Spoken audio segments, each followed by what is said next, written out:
Trump heads to North Korea, hoping to convince Kim Jong-un to denuclearize the Korean peninsula. Marco Rubio tweets out a threat of gruesome death to Venezuela's Maduro. And lobbyists are working to kill Medicare for all, and you will not believe who they hired to do it. That and more is coming up. Thank you for joining me. I am Kim Iverson. Before we get started, if you have any questions or comments, you can tweet them at Kim Iverson Show is how you can reach me. Also, you can email in at any time. Any questions or comments that you have, just go to KimIverson.com. Also, please be sure to subscribe to this show. If you're new and you haven't joined me before, then welcome. Welcome to the show.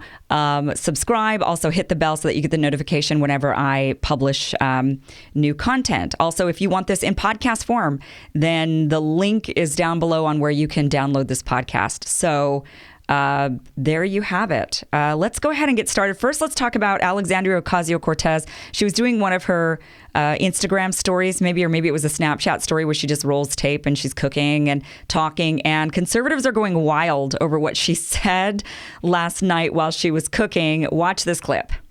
Our planet is going to face disaster if we don't turn this ship around. And so it's basically like there's scientific consensus that the lives of children are going to be very difficult. And it does lead, I think, young people to have a legitimate question. You know, is it okay to still have children?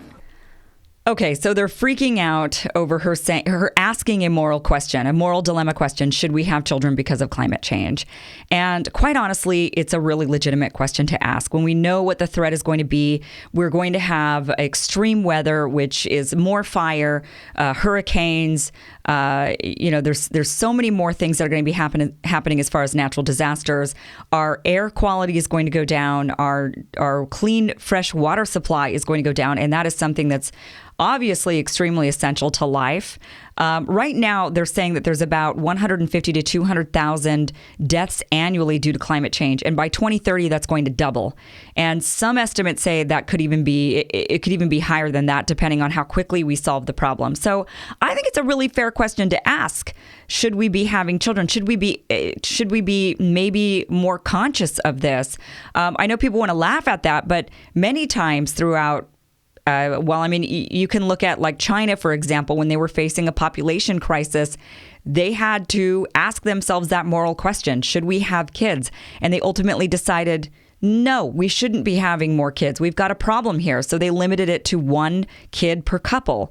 So it's not really a crazy question to ask, even though all of these news sites, Fox News and the Daily Wire, they're like, basically mocking her for asking this question. It's a legitimate question. We do have to ask, as we continue to populate the earth, if we grow in numbers, obviously the resources are going to be scarce on top of already potentially being scarce because of climate change. So I think it's a fair question to ask. For sure. And I think actually that the media and really the media, because the media does a lot of the education and the propagandizing, right? So I do feel like the media needs to do a better job of educating people on really what the effects are of climate change, because, there's so many people that just don't understand it. Even I don't understand it fully. It's science. It's hard to understand. And I think that they need, we know it's bad. There's plenty of us, we say, okay, the scientists say it's catastrophic. It's catastrophic. But I think it's so difficult for kind of the average person who's really, really busy to fully understand how catastrophic it is, because it's hard to understand the science. I do think the media needs to do a better job of really explaining it and making it more of a front and center issue. The news, when I turn it on, it's all, Trump, Russia all the time, nonstop. And then when you turn it on Fox News now, it's socialism nonstop. And we're not really hearing about the real threat, which is a threat to humanity, a threat to everybody on Earth. And it is climate change. But I just wanted to share that clip with you. I thought that I think it's a fair moral question to ask. I think that the fact that conservatives are mocking her for this question is very telling. It's just another layer on how they don't seem to really care or think it's that big of an issue. And they're happy to continue actually making the problem worse. So, All right, let's go ahead and move on here. Trump is headed to Vietnam right now to meet with Kim Jong-un from North Korea. And the big question is, what is going to motivate Kim Jong-un to denuclearize? That is coming up.